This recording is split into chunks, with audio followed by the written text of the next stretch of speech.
Welcome to the next episode of Take a Break. Take a break. Keep the whole world guessing. Take a break from the human race. Take a break when it gets depressing. Take a break.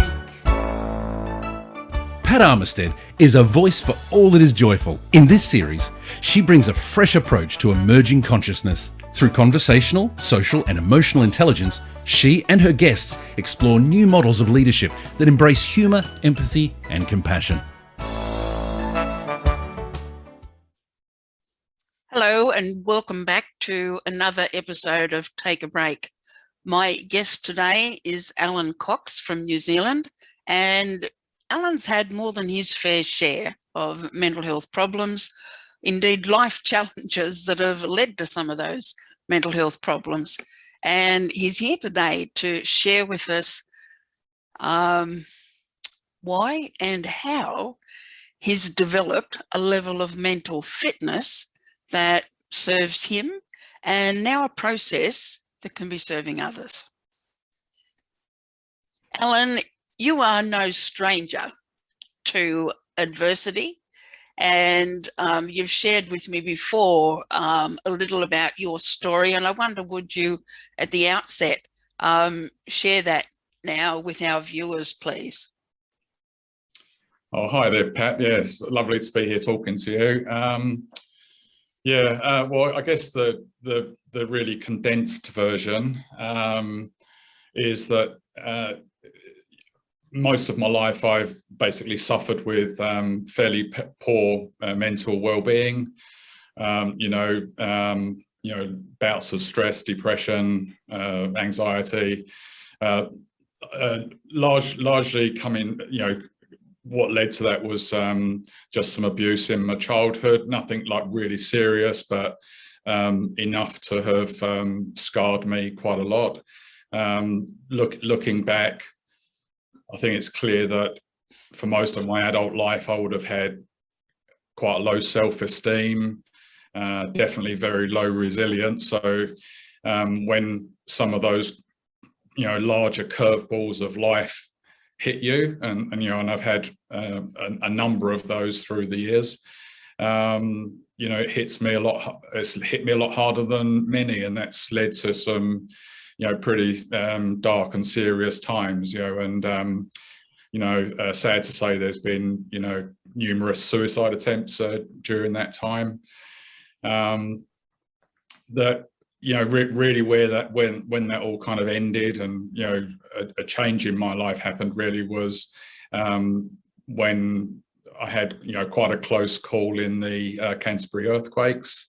Without going into a lot of detail, if just 5-10 seconds earlier, if that had happened, I definitely wouldn't have been here. And that led me to have a pretty major mental breakdown, which was pretty serious, and I lost my business as a result. And while that was, it's been a pretty rough journey. It's that was the time where kind of I thought to myself, things need to change, And they have changed, haven't they? Because you are well now, is that correct?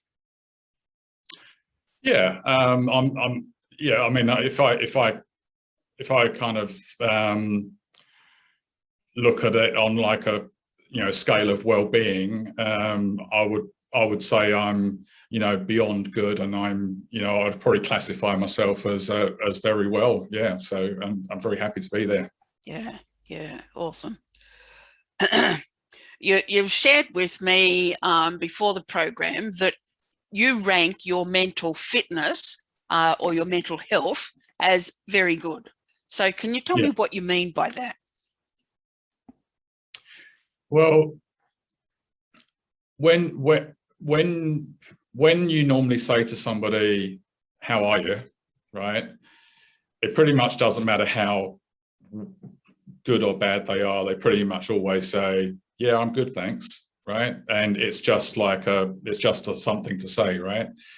But the reality is that mental health and well-being, mental fitness, whatever label you give it, it has a spectrum, right? And there's different ways of kind of classifying that spectrum, but the most useful way that I've come across so far, which is probably not exclusively used by the positive psychology movement, but it's one where you have poor, you have very poor, just okay, good, very good, right? And very, very poor is probably 20% of the population, where if they were to go to a doctor, they'd be technically mentally unwell, so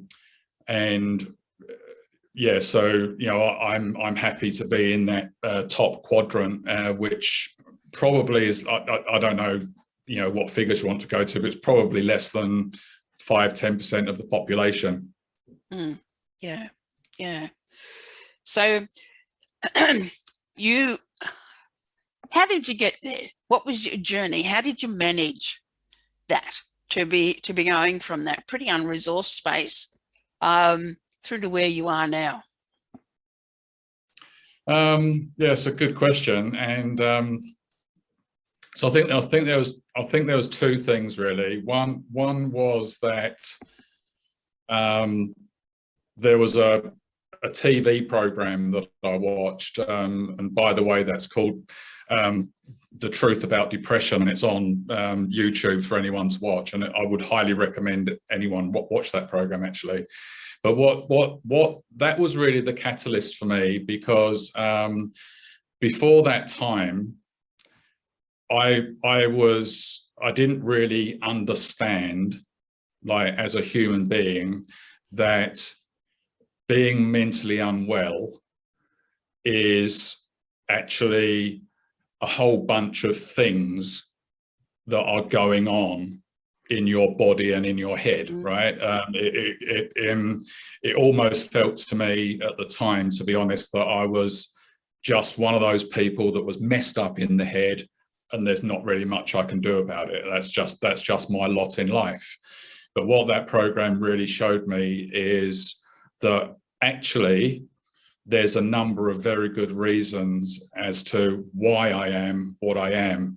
So that was really the catalyst. But after that, I simply made a decision really to proactively, every day and habitually, to make myself better, to make myself, effectively to rewire my brain, unpick the stuff that's not healthy, put in place better thought processes and what have you. And that requires a conscious decision, right? You need to say to yourself, I want that. I can see something that I want.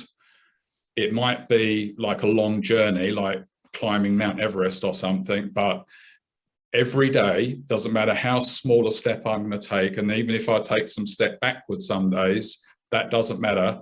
Every day I'm going to do something to change my mind, to basically operate better. So that's kind of how I did it. Yeah. Look, I'm hearing in there, and I identify with it. Back in 2020, following a series of losses myself, I made a conscious commitment. And I think that's a key word for listeners. And as you say, we're human, so it might look a bit like this until we get into the groove of things, until we achieve a level of flow. And right. Part of your pathway to achieving that for yourself, and then to consider, how can I support other people? You've ended up creating an app called Akimbo. Now, this app makes people mentally fitter or mentally healthier. Tell us about that. Yeah, so I've been working on the app for a couple of years now, and we're kind of the reason behind creating yet another wellbeing app, right? Because there are a ton of them out there. Yes. And we should make the distinction. Yours is quite different.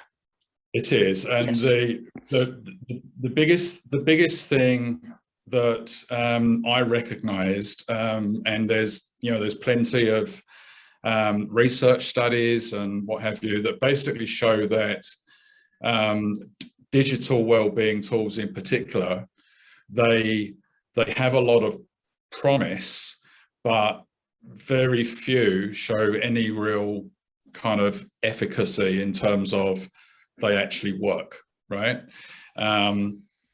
And that's not just coming from me. You've only got to Google it, and you'll see what I mean. And that was certainly my experience, both when I was unwell and also when I was on even on the journey where I was in quotes back to normal and I wanted to get myself even better on. I've tried tons and tons of different apps, right? And the kinds of barriers that I found was that many of them are just boring, they're quite clinical.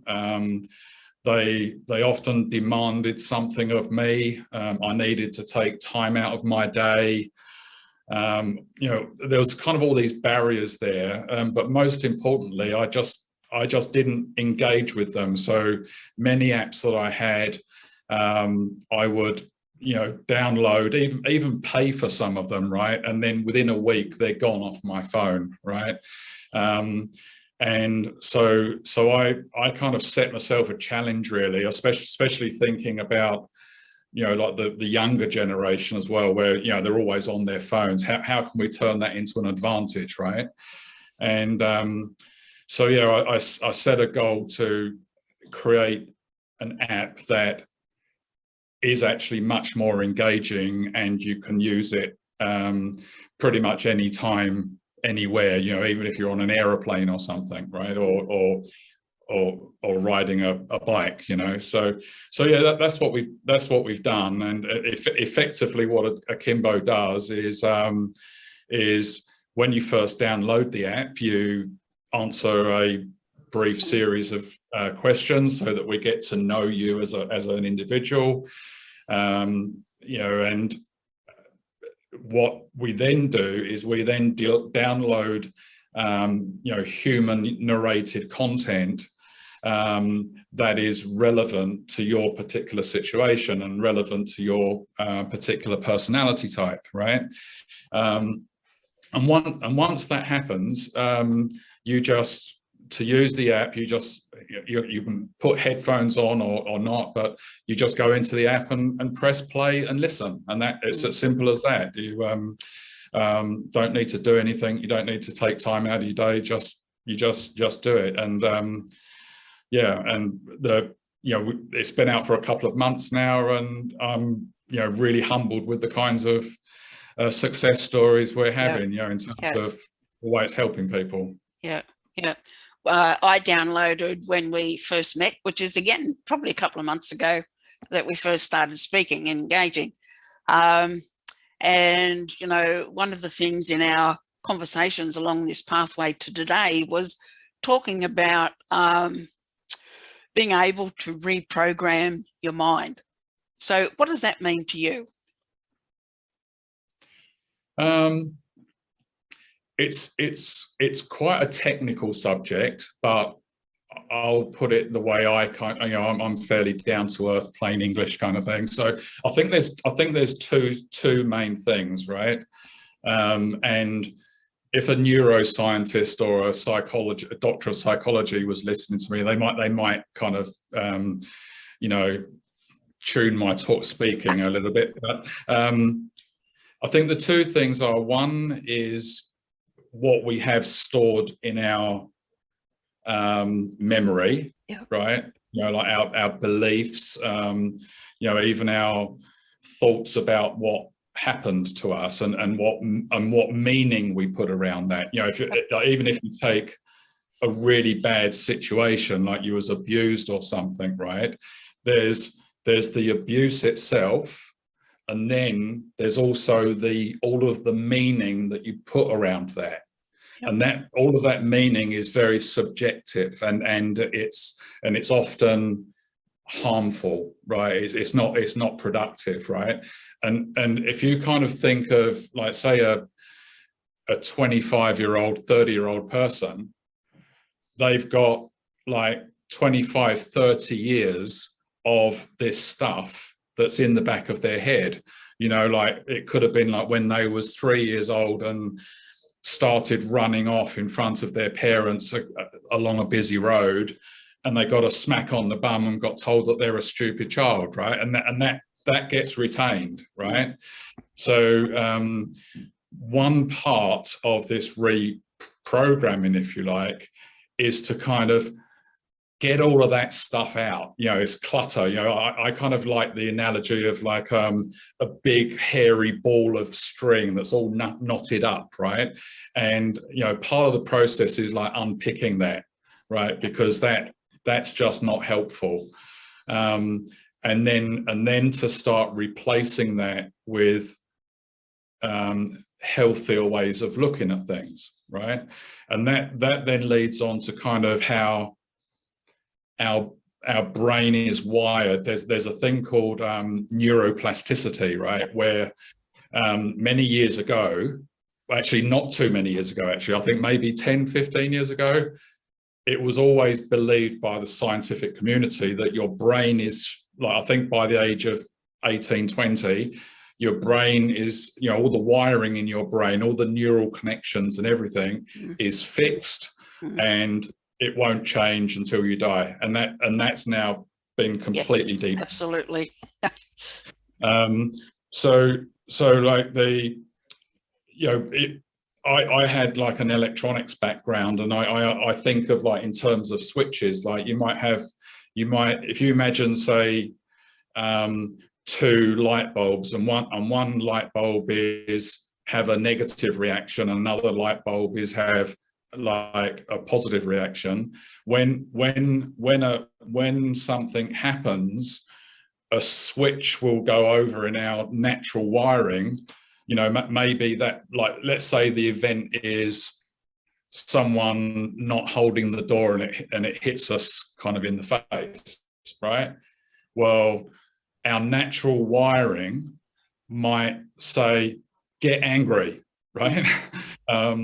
Whereas, you know, another alternative to getting angry is to say, okay, well, it's just the door falling in my face, and think nothing of it, right? And that's what I've done over the years. You know, it takes effort. You know, you have to start recognizing, actually, I am getting angry, but that's actually not what I want to do. Let's think about how a better way to act. And when you start doing that regularly, that more positive pathway just becomes automatic. So kind of memory and wiring are kind of how I put that. Yeah. Yeah.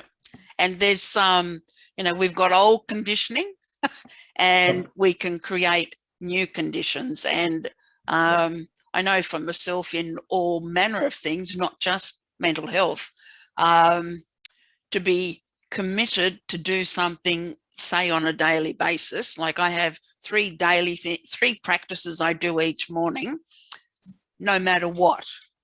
Yeah. But it's taken me a while to get that consistency. And now that I am in it, even though, you know, we've had, you know, a range of things occur over the last 18 months that aren't favourable, I've been able to hold myself very securely in the face of that. And those early routines are part of it. So and I was watching your discussion with James Sherlock, which, by the way, was I found that very inspiring, and I love the story around the taking ownership of the dangerous event kind of thing. And and yeah, that's something that I've not done anything quite as astounding as that, but I think, say, taking responsibility, for example, for things that you don't normally think you are responsible for. Like, say, you see some rubbish on the floor. Yes. It's your choice, right? You can either be what everyone else does and ignores it, or you can say, I'm going to pick it up, right?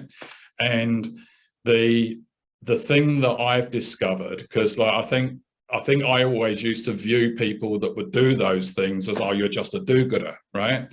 But I actually now see that it's actually quite a selfish act, right? I mean selfish in a good way. Like, what I mean is that when you do things like that, you actually grow a little bit more inside. You feel a sense of, I've put a bit of meaning into my day, right? I've just done that a little bit extra. So in that respect, I just think any time where you can, that's just one example of choosing to make things better. Mm-hmm.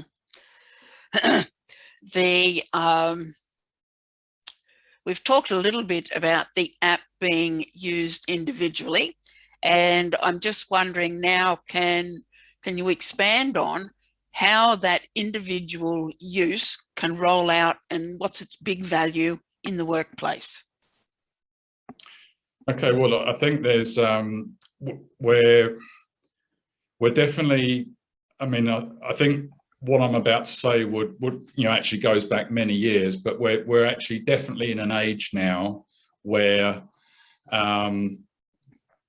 things have changed a lot, especially in the last few years, since the pandemic. So if we go back, say, 2-3 years pre-pandemic, I would be saying that, putting the mental well-being of your people first has obvious benefits. It means more creativity, productivity, less sick days, all of that kind of stuff, right?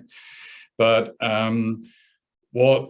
there's a massive shift that's happened over the last year, really, and the shift is that before the pandemic, it was very much it was very much a common thing that you lived to work, right? You was in this cycle of working hard, going home, get something to eat, sleep, back to work, right? And very focused on your career, right? But it's flipped. It's massively flipped, and people have now, since the pandemic, the workforce isn't actually that bothered about their career anymore. It's not about the money, right? They want to work to live. The living part has become central. And so we've created providing a tool like Akimbo to a team or a group of people is obviously highly impactful in that you're giving them the ability to improve on their mental well-being.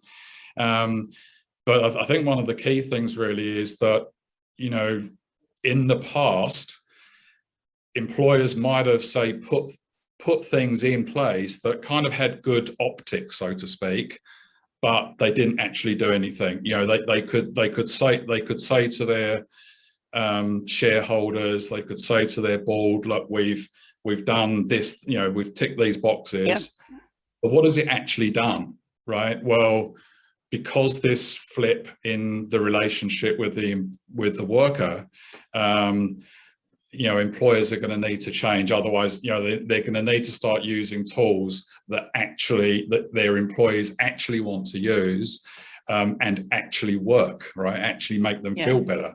And so that's what we're providing.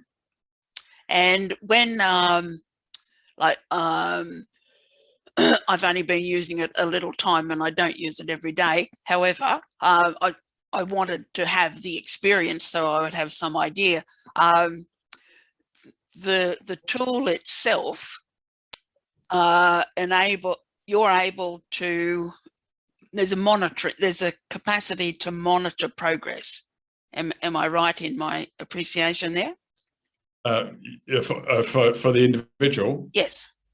Yeah. Yeah, so you can basically see where you are, and whenever you check in every 2 weeks. I'm not sure if I like to kind of use the word monitor, but basically what we do is we always make sure that the content is what you actually need, right? So you check in every couple of weeks, and you can do it early if you want to, but what that means is that if you've gone up or down in any areas, we'll adjust the content for you. So, hopefully you've gone up in a number of areas and we can give you, kind of more advanced topics. But then again, there might have been something that's gone on in your life. You might have fallen out of a relationship or something, and where you might have been really strong in that area before, suddenly you're struggling, right? So we update the content as you go. Yeah. But you can always see where you're at. Yeah. Yeah. So I'm hearing really that people become empowered by merit of, number one, participating, but also reviewing their own progress, right? And being in that space to do so. Yeah, so the feedback we're getting, actually, it's actually not so much about seeing a number or seeing monitoring, right? Yep. The biggest bit of feedback we're getting is people are feeling the difference. They're saying, even my family and friends are noticing and saying, what are you doing? And it's because of that. I think it's not that I do a lot of fitness stuff myself, but I do remember a time when I used to do a hell of a lot of cycling before I got a knee injury, and the fitter I got, right, I just felt great, right? And like I would power up the hills, and I remember the endorphins and what have you. And because of that, I wanted to do it. I got like addicted to it. And it's kind of that what we're seeing with Akimbo. You're getting people that they're maybe a little bit ambivalent at the beginning. They're thinking, oh yeah, I'll give it a go. And then suddenly they're enjoying it. They're putting it on every time they drive home. And then within a week or two, they're saying, actually, I'm noticing that I feel different, or, maybe a situation occurs and where they would have responded a certain way, they're starting to think a different way, so I think they're seeing that it's just it's like a positive part of a journey that they're now on, and Akimbo is just a tool to help them get there. Alan, I know viewers will be interested, but if an individual or a business leader, perhaps a health and safety person, people in that arena in business would like to talk to you, what do they need to do to get involved in this process? So for individuals and business leaders and health and safety people, the best thing they can do is just download the app for free and try it. It's not like one of these like BS free trial thing, like there's a comprehensive free element to it there. And so anyone can get Akimbo for free. Just go to the Google or the Apple app stores, download it right now, and it's on your phone for free, right? And just give it a go. And what I would say is, even if you kind of think, I'm not really sure about this, just give it a week. Just say I'm going to do this, say, every time I drive into work for the next week, or every time I walk the dog, I'm just going to listen to Akimbo, right? Just do that. And the challenge is, and I'll be very surprised if you don't feel the difference. And if you'd like to see how that could be utilized in a workplace, just go to the website, or I don't know if it'll be in your show notes or something, but go to the website and contact us there. Yeah, and I'll put some titles up so people can go to the different links. Alan, thank you so much. I think you can be so proud. When we move through difficult times, it is our choices in that moment that help us, choose a pathway and look at what you've created. And we kind of see how we can hook into our strengths. You mentioned you had some electronics kind of background. So, to be harnessing some of those different intelligences and be in that creative process is just remarkable. And I want to honour you for that, to find that space, even though you were in a very difficult place. So, the gems that can come in, I hope that's also inspiration for people to see what can happen, what's possible. Right. Yeah. Exactly. Thank you. I know we'll talk again in the future. I'll be very keen to have another chat in, 6 months or so, and, see what's been happening as this product rolls out. Thank you so much. Thank you very much. Bye-bye.